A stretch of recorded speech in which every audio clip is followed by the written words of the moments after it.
Saudara-saudara pendengar yang kami kasihi dimanapun Anda berada, Anda kembali bersama kami dalam acara Telaga Tegur Sapa Gembala Keluarga. Saya Gunawan Santoso dari Lembaga Bina Keluarga Kristen akan berbincang-bincang dengan Bapak Pendeta Dr. Paul Gunadi. Beliau adalah seorang pakar dalam bidang konseling. Perbincangan kami kali ini tentang langkah pemulihan dari kecemasan. Kami percaya acara ini pasti bermanfaat bagi kita sekalian dan dari studio kami mengucapkan selamat mengikuti. Jadi sebagaimana sudah kami sampaikan pada kesempatan yang lampau bahwa pembicaraan tentang kecemasan ini menarik untuk ditindaklanjuti gitu Pak Boleh, untuk diperbincangkan lebih lanjut. Nah kali ini kita akan berbicara tentang langkah-langkah apa untuk memulihkan seseorang yang dirundung kecemasan seperti itu. Namun sebelum kita masuk ke bagian itu, mungkin Pak Paul bisa mengulang sejenak apa yang kita pernah berbincangkan pada kesempatan yang lampau, Pak Paul. Oke, sebagaimana telah dibahas sebelumnya ya Pak Gunawan, setidaknya ada dua sumber kecemasan yang dialami anak dan akhirnya dibawanya sampai usia dewasa. Yaitu yang pertama ketakutan dan yang kedua tuntutan. Ketakutan dikarenakan suasana rumah yang penuh dengan ketegangan akibat relasi orang tua yang tidak harmonis. Sedangkan tuntutan yang diberikan orang tua bila berlebihan berpotensi membuat anak merasa tidak diterima tanpa syarat dan akhirnya menyimpulkan bahwa dirinya tidak memenuhi syarat, tidak cukup baik, gagal, dan memalukan. Nah, kita sudah bahas juga bahwa dari sumber ketakutan itu biasanya muncullah reaksi, yaitu anak menyimpan banyak kemarahan. Sehingga mudah sekali ya, akhirnya konflik dengan orang, marah dengan orang, menuduh orang sengaja membuatnya marah. Atau dari ketakutan itu juga bisa muncul perilaku yang lain, yaitu anak menjadi pendiam. Anak menjadi anak yang gak berani bersuara, ya, karena dia itu penuh dengan ketegangan. Nah, dari tuntutan yang berlebihan, biasanya tuh anak bukan saja memiliki citra diri yang buruk, anggap dirinya itu nggak bisa apa-apa lah, orang yang gagal lah. Tapi pada akhirnya dia juga menjadi orang yang penuh keraguan-raguan. Sangat susah sekali mengambil keputusan. Selalu timbang kiri, timbang kanan, yang nggak bisa akhirnya berdiri teguh di dalam apa yang diyakininya. Karena kenapa? Dia sendiri nggak pernah benar-benar tahu siapa dirinya itu. Sebab sekali lagi, kecemasan akhirnya menguasai dirinya. Nah, apakah ada firman Tuhan yang menunjukkan kepada kita, mengarahkan kepada kita, apa sebenarnya yang bisa kita lakukan menghadapi orang atau anak kita yang cemas itu Pak Bro? Saya akan bacakan dari Mazmur 34 ayat 5 dan 6. Aku telah mencari Tuhan, lalu Ia menjawab aku, dan melepaskanku dari kegentaranku. Tujukanlah pandanganmu kepadanya, maka mukamu akan berseri-seri dan tidak akan malu tersipu-sipu. Nah, berdasarkan firman Tuhan ini Pak Gunawan, ada beberapa langkah yang dapat kita ambil untuk memulai proses pemulihan dari kecemasan itu. Nah, yang pertama adalah kita mau melihat ada dua kata perasaan yang termaktub dalam ayat ini, yaitu kata kegentaran dan yang kedua adalah kata malu tersipu-sipu. Nah, dua kata ini berhubungan erat dengan pembahasan kita tentang kecemasan yang bersumber dari ketakutan dan tuntutan. Langkah untuk keluar dari ketakutan yang dapat bermanifestasi baik dalam emosi labil dan marah ataupun keraguan dan ketegangan adalah mencari Tuhan. Ya, jadi ini adalah langkah yang harus kita ambil, mencari Tuhan. Namun mohon diperhatikan, sebelum mencari Tuhan ada satu hal yang perlu dilakukan, yaitu kita mesti mengakui kegentaran kita. Ya, singkat kata, langkah pertama adalah menengok ke dalam dan melihat apa yang sesungguhnya kita rasakan. Kita harus menanyakan pertanyaan yang tajam dan harus berani menjawabnya secara terbuka. pada akhirnya kita mesti bersentuhan dan mengakui bahwa di balik kemarahan tersembunyi ketakutan. Di balik ketakutan tersembunyi ketegangan. Di balik ketegangan tersembunyi kehancuran keluarga. Jadi sebenarnya ketakutan itu bersumber bukan saja dari ketakutan akan ancaman fisik ya, tapi juga dari ancaman emosional dan mental, yakni hancurnya keluarga. Nah, dari sinilah keluar ketegangan dan ketakutan dan akhirnya kemarahan. Ya, mungkin mengakui bahwa saya sedang marah itu jauh lebih mudah daripada mengakui sebenarnya bahwa saya marah karena cemas, Pak Bos. Betul sekali, dan memang nggak bisa disangkal kadangkala memang kita nggak melihatnya seperti itu, Pak Gunawan. Kita sungguh-sungguh tuh ya melihatnya kamu bikin saya marah, kamu bikin saya kesel atau semuanya ya jadi adalah sebetulnya orang membuat dia marah gitu. Jadi perlu memang pembicaraan yang lebih tenang, mendalam, sehingga bisa mengajak dia merunut ya. Kenapa kok dia menjadi orang yang mudah sekali tersulut?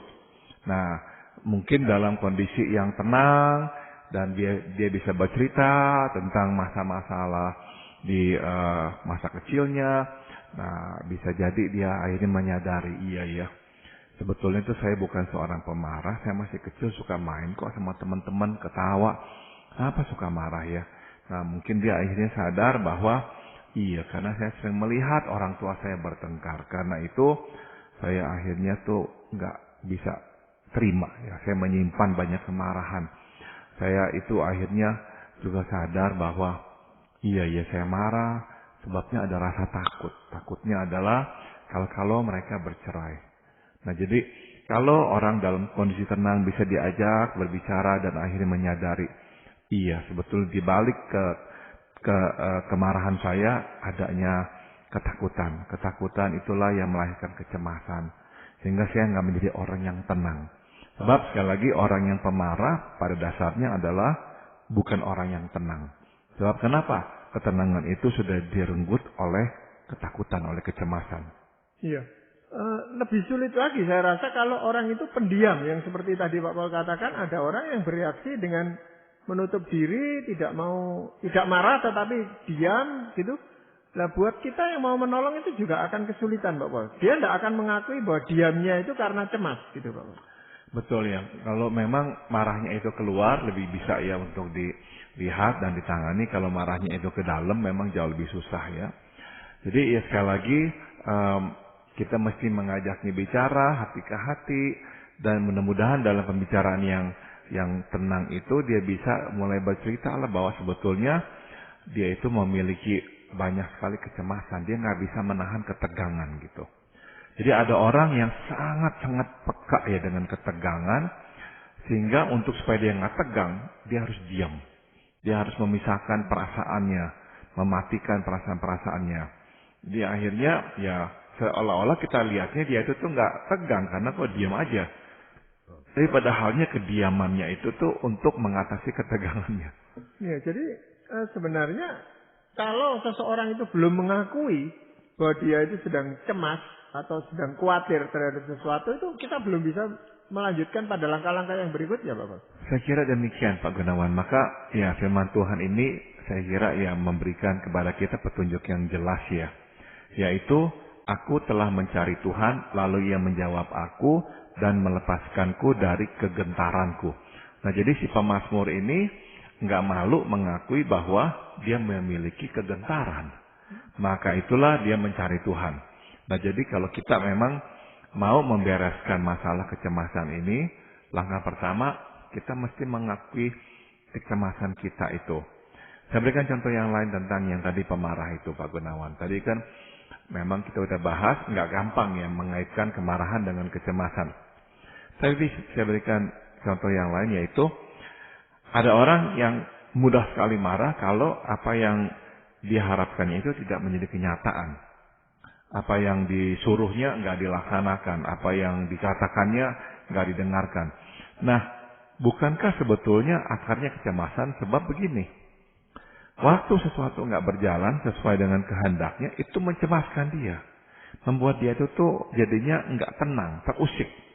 Nah, karena dia memang nggak mudah untuk tenang, makanya dia cepat bereaksi. Tapi sebaliknya orang yang memang tenang, terus melihat sesuatu nggak berjalan sesuai dengan kehendaknya atau apa, dia nggak usah bereaksi dengan kemarahan. Nah, jadi sekali lagi banyak kemarahan sebetulnya bersumber dari kecemasan itu. Nah, kalau seseorang itu sudah mengakui bahwa memang betul dia cemas, langkah berikutnya apa, Pak? Langkah berikut setelah mengakui ya ketakutan, kegentaran atau kecemasan adalah mencari Tuhan. Artinya apa ini mencari Tuhan?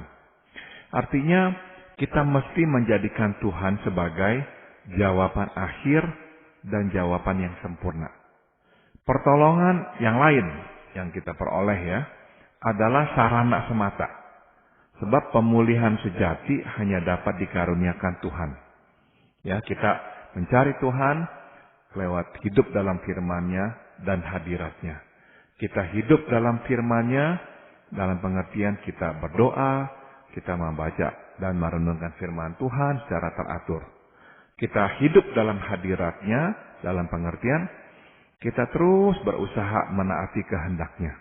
Apapun itu yang kita terima dari Tuhan untuk dilakukan, kita taati. Memang tidak selalu kita mengerti alasan mengapa Dia meminta kita melakukan sesuatu, namun tetap lakukanlah. Jadi biarlah pengertian datang menyusul kemudian.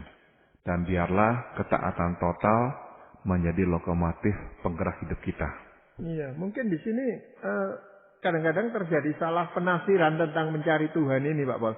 Sehingga orang yang cemas lalu melarikan diri mengikuti kegiatan-kegiatan di gereja gitu. Mungkin dengan melakukan kegiatan-kegiatan itu dia merasa dia sudah mencari Tuhan. Tetapi kecemasannya tetap ada. Betul. Karena kegiatan ya itu kan aktivitas ya. Biasanya hanya mampu untuk menghalau ketakutan atau kecemasan kita sementara.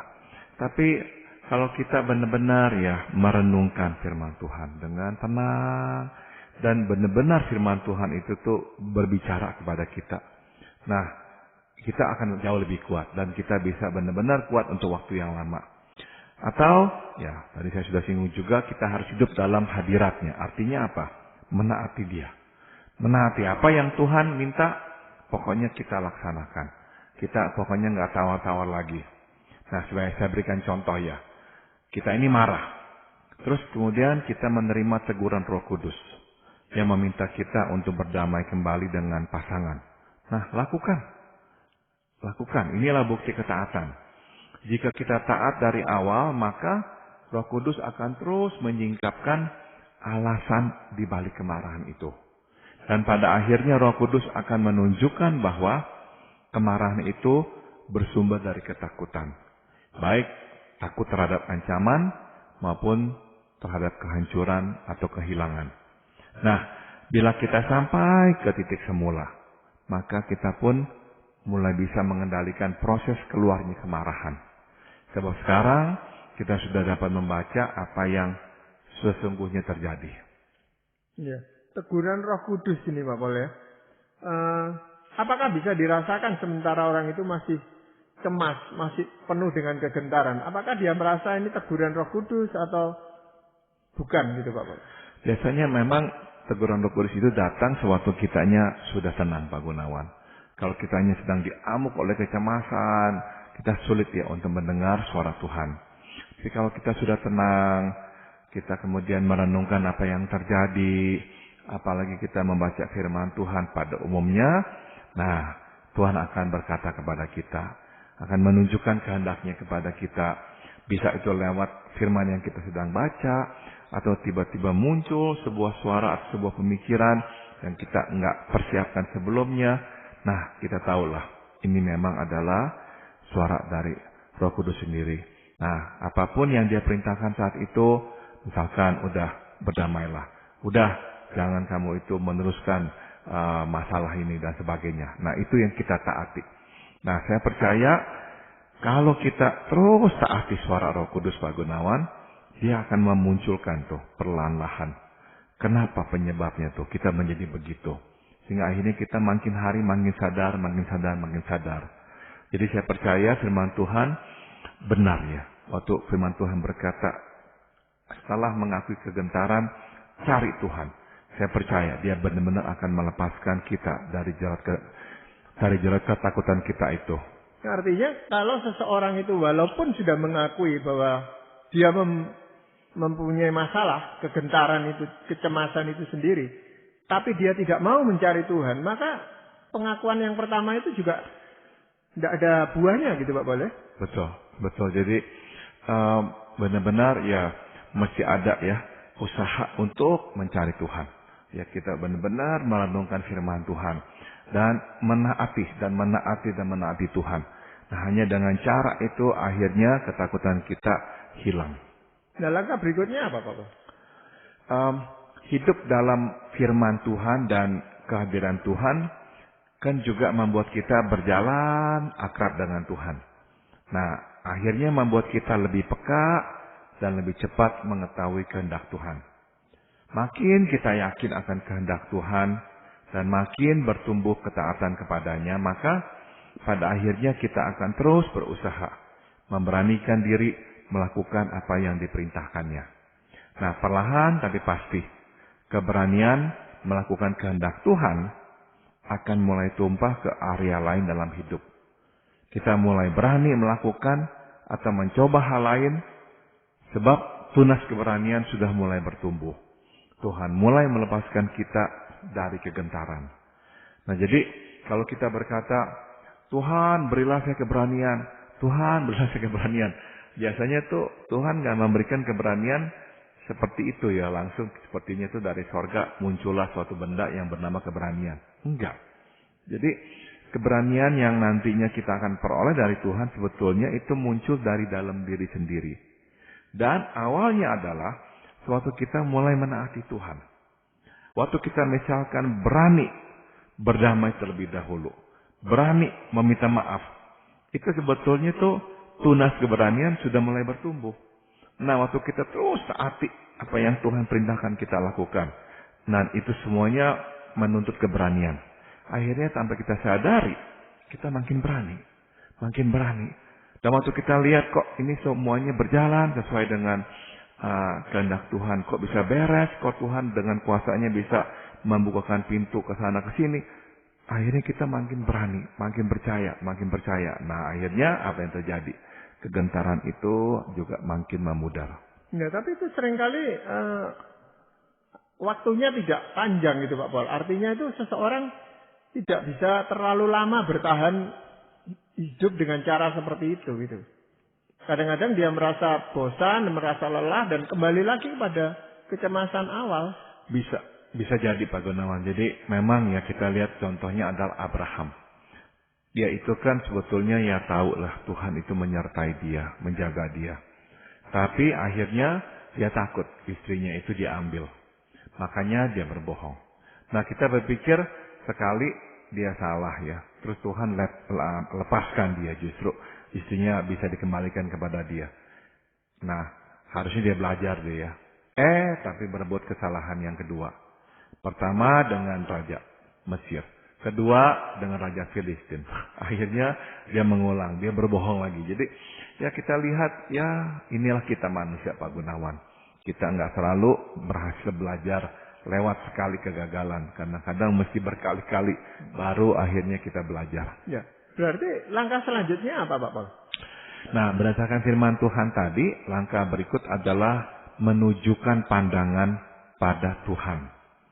Pemazmur berkata, hasil akhir dari menunjukkan pandangan kepada Tuhan adalah wajah berseri-seri dan kita tidak lagi malu tersipu-sipu.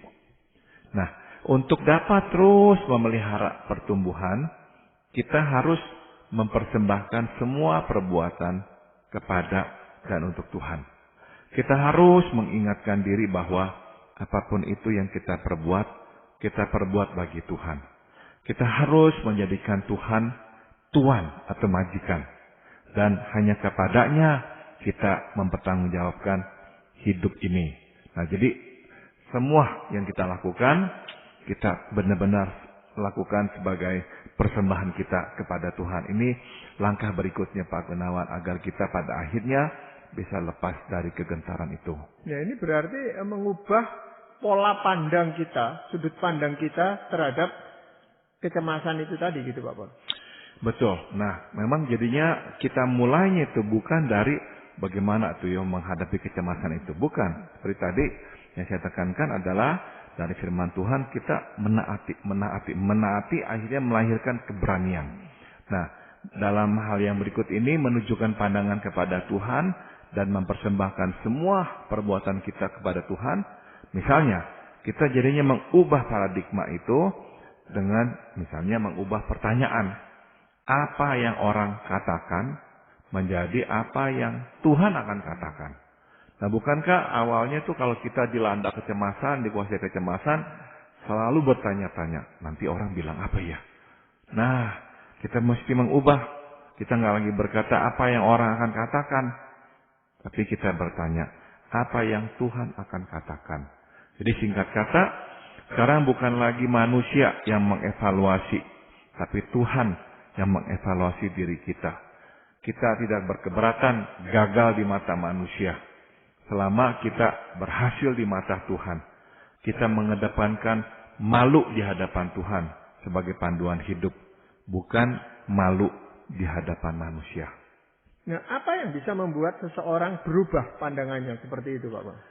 Untuk dapat berubah seperti itu memang diperlukan perombakan nilai kehidupan Pak Gunawan. Jadi maksudnya apa yang selama ini menjadi nilai kehidupan kita, nah kita mesti kaji ulang. Kita harus jadikan nilai Tuhan sebagai nilai hidup kita.